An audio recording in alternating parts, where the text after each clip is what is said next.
ఎక్కువ టైం తీసుకోను. వర్షం కూడా బాగా పెద్ద స్టార్ట్ అయింది. తడిచిపోతారేమో, లోపలికి రండి మా తమ్ముడు అక్కడ బ్యాక్ సైడ్. అందరికీ నమస్కారం.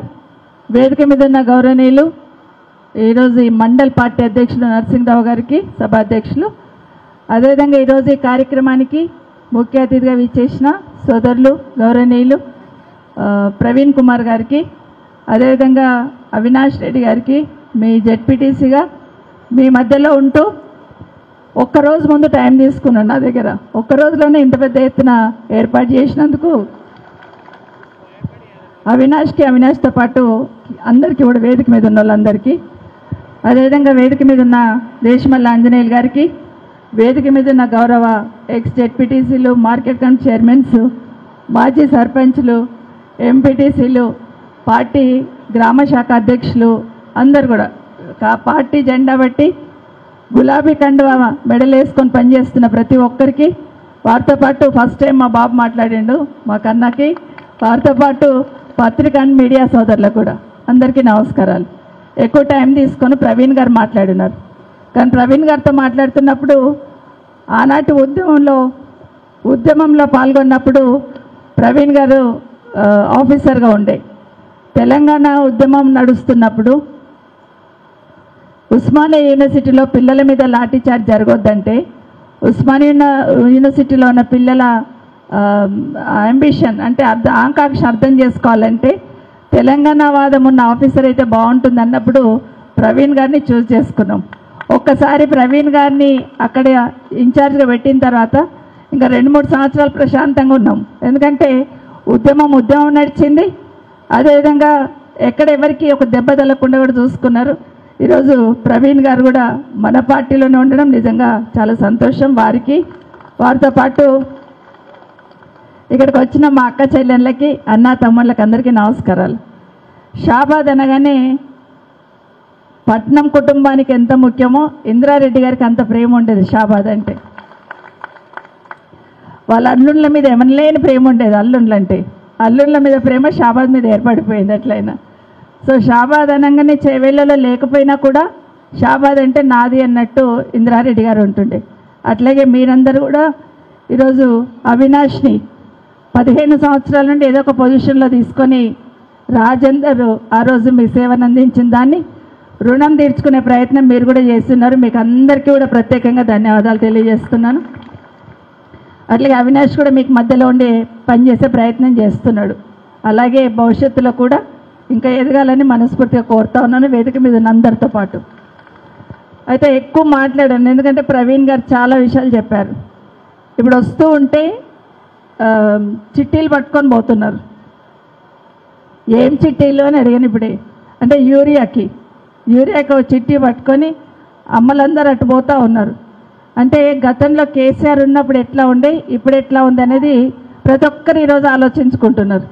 కేసీఆర్ గారు ఉన్నప్పుడు నెలకి ఒక్క రోజన్నా గంట రోజంతా కూర్చుంటుండే.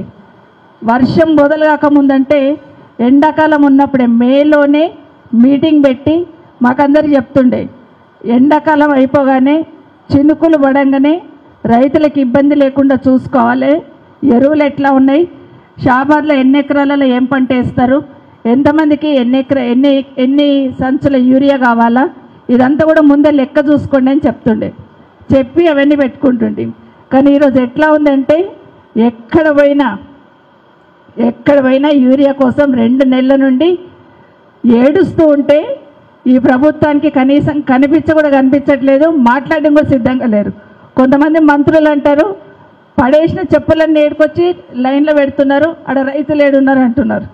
కొంతమంది మంత్రులు అంటారు అక్కడ యూరియా ఉంది కానీ ఎక్కువ కొనుక్కొని పోతున్నారు అంటున్నారు.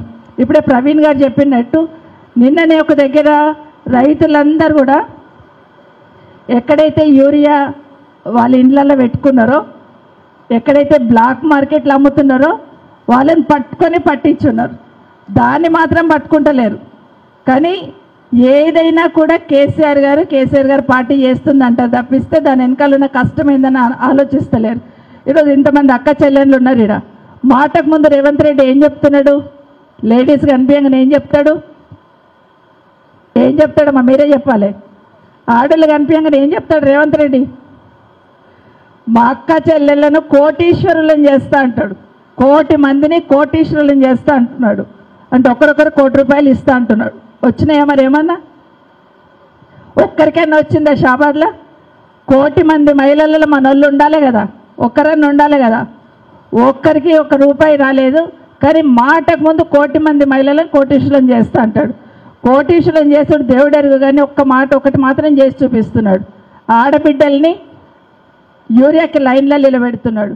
చిన్న బిడ్డలను ఎత్తుకొని లైన్లలో వచ్చి పడుతున్నారు. పాలిచ్చే తల్లి బిడ్డనెత్తుకొని 10 మందిలో కూర్చొని పాలించుకుంటూ లైన్లో నిల్చుంటున్నది. ఆడబిడ్డల్ని గేట్లెక్కి దుంకేటట్టు చేస్తున్నాడు. కేసీఆర్ గారేమో ఆడబిడ్డలు బిందె పట్టుకొని వస్తే పరువు పోతుందంటే, రేవంత్ రెడ్డి గారేమో గేట్లెక్కి దుంకేటట్టు చేస్తున్నాడు. ఒక్కసారి ఆలోచించండి. ఈరోజు ఇంతమంది ఆడబిడ్డలు ఇంత బాధపడతా ఉంటే, లైన్లలో నిల్చుంటే, రాత్రిలు అక్కడనే వండుకుంటుంటే యూరియా కోసం చిన్నపిల్లల్ని ఎత్తుకొని వస్తూ ఉంటే, రైతన్నలందరూ పోలీస్ స్టేషన్లో కూపన్లు తీసుకుంటున్నారు. పోలీసు వాళ్ళు ఉండి కూపన్లు ఇస్తూ ఉన్నారు. లైన్ నిలబడితే లైన్ సరిగా లేదని చెంప మీద కొట్టిన సందర్భాలు కూడా ఉన్నాయి. ఏం కర్మ పట్టింది తెలంగాణ రాష్ట్ర ప్రజలకంటే కేసీఆర్ గారు పోవడం ఒక్కటే దురదృష్టం పట్టుకుందని మాత్రం వాస్తవం. ఇప్పటికైనా ఈ ప్రభుత్వం ఇప్పటికైనా కళ్ళు తెరిచి ఒకరి మీద ఒకరు నెపం నెట్టేసుకుంటున్నారు. బీజేపీ వాళ్ళు మా తప్పు కాదంటారు, మేము అంత ఇచ్చేసినామంటారు. కాంగ్రెస్ వాళ్ళు అంటారు మాకు రాలేదంటారు. మరి వాళ్ళు ఇచ్చినామంటున్నారు, మీరు రాలేదంటున్నారు. మరి ఎక్కడ పోయింది యూరియా అంటే ఇద్దరు దొంగాట ఆడుతున్నారు. అక్కడ వాళ్ళు తప్పించుకుంటున్నారు, వీళ్ళు తప్పించుకుంటున్నారు. ఇద్దరి మధ్యలో ఎవరు బలి అవుతున్నారంటే తెలంగాణ రాష్ట్ర రైతన్నలు బలి అవుతున్నారు. రైతులు బాధపడుతుంటే సోయి లేకుండా రాజకీయం మాత్రమే చేస్తారు తప్పిస్తే రైతుల గురించి ఆలోచిస్తలేరు. అది వాస్తవం. ఇంకొక మాట, నేను వస్తుంటే ఒక అమ్మ అడిగింది, అమ్మ నాకు ఇల్లు లేదు, ఒక ఇల్లు అని. వాస్తవం ఏం చెప్పిండ్రు? ఇల్లు లేని వాళ్ళందరికీ ఇల్లు ఇస్తామన్నారు. కానీ ఊళ్ళో ఏం జరుగుతుంది? కాంగ్రెస్ వాళ్ళు ఎవరుంటే గాళ్ళకే ఇల్లు రాసుకుంటున్నారు. అవునా కాదా? రాకపోతే మీరు రండి ఇస్తామంటున్నారు తప్పిస్తే పేదోడికి గుడిసె కింద ఉన్నాడు కదా ఇయ్యాలని ఆలోచన రాలేదు. గాంధీ భవన్కి వెళ్ళి ఇల్లు ఇస్తున్నాం అన్నట్టు కాంగ్రెస్ కండువాలు వేసుకొని ఊళ్ళల్లో ఎంత రాజకీయం చేస్తుందో మనం చూస్తున్నాం. తప్పకుండా ఇంకొక 2 సంవత్సరాలు అయిపోయింది, ఇంకో 2 సంవత్సరాలు అయితే మళ్ళీ కేసీఆర్ వస్తాడు. ఖచ్చితంగా ప్రతి ఒక్కరికి ఇప్పుడు ఎవరినైతే అవమానిస్తున్నారో వాళ్ళందరికీ కూడా మళ్ళీ దగ్గరుండి ఇల్లు కట్టించే బాధ్యత అవినాష్ చూసుకుంటాడని కూడా మీకు అందరు తెలియజేస్తున్నా. అయితే రేపు ఎన్నికలు వచ్చేది ఉన్నాయి కదా, సర్పంచ్ ఎలక్షన్స్, ఎంపీటీసీ ఎలక్షన్స్ పెడతా అంటున్నాడు. పెడతాడో పెట్టాడో దేవుడికి ఎరక. కానీ పెడితే ఆయన భయం ఏంటంటే ఒక వార్డు మెంబర్ కూడా గెలవాడు కాంగ్రెస్ వాడు. అందుకే ఏం చేస్తున్నాడు, ఇగో రేపు పెడతా, ఎల్లుండి పెడతా, ఇగో 4 రోజులకు పెడతా అని చెప్తున్నాడు తప్పిస్తే ఎన్నికలకు వచ్చే ధైర్యం కాంగ్రెస్ పార్టీలకు లేదని అర్థమైపోయింది. కానీ ఎప్పుడు వచ్చినా సర్పంచ్ ఎలక్షన్ కానీ, ఎంపీటీసీ ఎలక్షన్ కానీ, వార్డు మెంబర్ కానీ ఖచ్చితంగా బీఆర్ఎస్ పార్టీ వాళ్ళనే గెలిపేయాలని మీకు అందరు కూడా చేతులు జోడించి వేడుకుంటున్నాను. ఇంకొక మాట చెప్తా ఉన్నారు, ఎక్కడైనా కూడా ఎలక్షన్స్ పెట్టాలి కదా. ఇప్పుడే అడుగుతున్నా అవినాష్ని, సింగిల్ విండో చైర్మన్లు అందరు కూడా బీఆర్ఎస్ పార్టీ వాళ్ళు ఉండ్రి. కొంతమంది పార్టీ మారేండ్రు. పార్టీ మారని వాళ్ళని ఏం చేస్తున్నారంటే ముందు పార్టీ మారండి, లేకపోతే మీకు పదులకి వెళ్ళి తీసేస్తామని. ఎలక్షన్ ప్రజలు రైతులు వేసిన ఓట్లతో గెలిచిన సింగిల్ విండో చైర్మన్లను కూడా ఈరోజు ప్రభుత్వం నుండి ఆర్డర్ ఇచ్చి మార్చేస్తున్నారు. ఎందుకంటే ముఖం బాలేక అద్దం బాల కొట్టుకున్నారు అంటారు కదా, వాళ్ళు ఎరువు ఎనికి ఇది లేక సోయి లేక వీళ్ళు సరిగ్గా ఇస్తలేరన్న నెపంతో వాళ్ళని తీసేసే ప్రయత్నం, అది కూడా ప్రతిపక్షం ఎమ్మెల్యేలు ఉన్న దగ్గర మాత్రమే తీసేసే ప్రయత్నం చేస్తున్నారు. ఇంత దిగజారు రాజకీయాలు చేస్తున్న ఈ పార్టీకి, కాంగ్రెస్ పార్టీకి ఖచ్చితంగా బుద్ధి చెప్పుదామని కూడా మీకు అందరు కూడా మరొకసారి తెలియజేసుకుంటూ మీకు అందరికి ఒకటే కోరుతున్నాం. ఈరోజు కేసీఆర్ గారు ఈ రాష్ట్రం వచ్చిన తర్వాత ఇంటి పెద్ద మనిషి ఎట్లయితే తన కుటుంబం బాగుండాలనుకుంటాడో అట్లా ఒక్కొక్కటి కోరి బాగు చేసుకున్నాడు.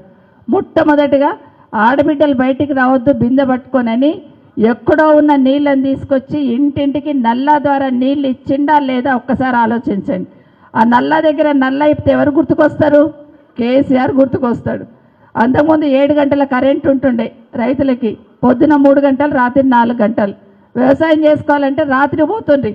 అట్లాంటిది 24 గంటల కరెంటు చేసిందంటే ఎవరు గొప్పతనం? కేసీఆర్ గారు గొప్పతనం. ఇంతకుముందే చెప్తున్నారు మన జెడ్పీటీసీ గారు, మార్కెట్ కమిటీ చైర్మన్ గారు, ఇప్పుడు అప్పుడప్పుడు కట్ చేస్తూ ఉన్నారని.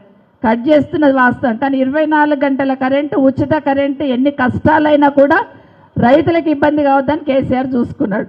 ఇంతకుముందు ఎప్పుడైనా ఊళ్ళలో పెళ్లిళ్ళు అయితే కనీసం అన్నదమ్ములు కూడా ఆసరా ఇవ్వకుండ్రి.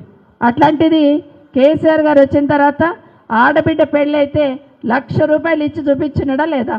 అంతకుముందు ఎవరైనా ఇచ్చిన్నారా? కులం లేదు, మతం లేదు, పార్టీ లేదు. ఆడబిడ్డ పెళ్ళి అయితే చాలు 1,00,000 రూపాయలు ఇవ్వండి అని చెప్పాడు కేసీఆర్ గారు. రేవంత్ రెడ్డి వచ్చి ఏం చెప్పిండు? వచ్చింది అమర్ తులం బంగారం ఎవరికైనా?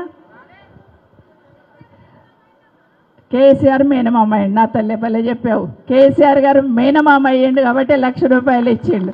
కరెక్ట్గా చెప్పింది అమ్మ. కానీ రేవంత్ రెడ్డి వచ్చి ఏం ఆశ చూపించిండు? కేసీఆర్ 1,00,000 ఇస్తున్నాడు, నేను తులం బంగారం ఇస్తాడు.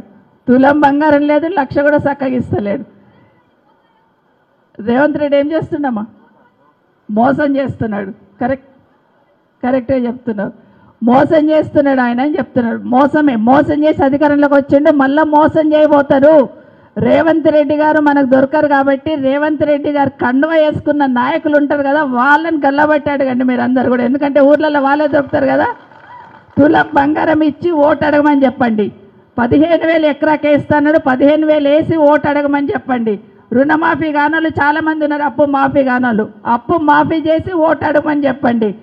మన అమ్మలకు అందరకు, కోడళ్ళకు, అత్తకేమో 2,000 పెన్షన్ వస్తుంది, కోడలికి 2,500 ఇస్తా, అత్తకు 4,000 చేస్తా, మాముంటే మామకు కూడా ఇస్తా అన్నాడు. అవునా? అత్తకు ఒకదానికే ఇస్తున్నాడు కేసీఆర్. ఇప్పుడు 2,000 ఇస్తున్నాడు. నేను వస్తున్నంటే 4,000 చేస్తా, అత్తకి ఇస్తా, మామకి ఇస్తా, కోడలికేమో 2,500 ఇస్తా అన్నాడు. అత్తకు మామకు 4,000 8,000, కోడలికి 2,500 10,000 ఇస్తే కానీ నీకు ఓటు వేయమని చెప్పండి కాంగ్రెస్ వాళ్ళకి. ఇవి కదా మనం అడగాల్సింది. పెద్దవన్నీ పైన కొట్లాడదాం, ముందు ఇవి అడుగుదాం. ఇంకో మాట చెప్పిండు, ఆడబిడ్డలు చదువుకున్న పిల్లలు ఉంటే స్కూటీలు ఇస్తా అన్నాడు. కాబట్టి ఇవన్నీ అడుగుదాం, ఇవన్నీ వసూలు చేద్దాం. ఖచ్చితంగా అవన్నీ ఇస్తేనే మన ఊళ్ళో కాలు పెట్టుండి కాంగ్రెస్ పార్టీలు జెండా పట్టుండి అని మీరు గట్టిగా అడిగితే మళ్ళీ కనీసం ముఖం చూపించిన వాళ్ళు కూడా దొరకరాడ. కాబట్టి మనం అందరం కూడా రేపు ఎన్నికల్లో ఏ ఎన్నికలు వచ్చినా కూడా బీఆర్ఎస్ పార్టీని కారు గుర్తుని గెలిపించి కేసీఆర్ గారిని మరొక్కసారి ముఖ్యమంత్రి చేసుకుందామని మీకు అందరు కూడా మరొకసారి పేరు పేరున తెలియజేసుకుంటూ జై తెలంగాణ, జై కేసీఆర్.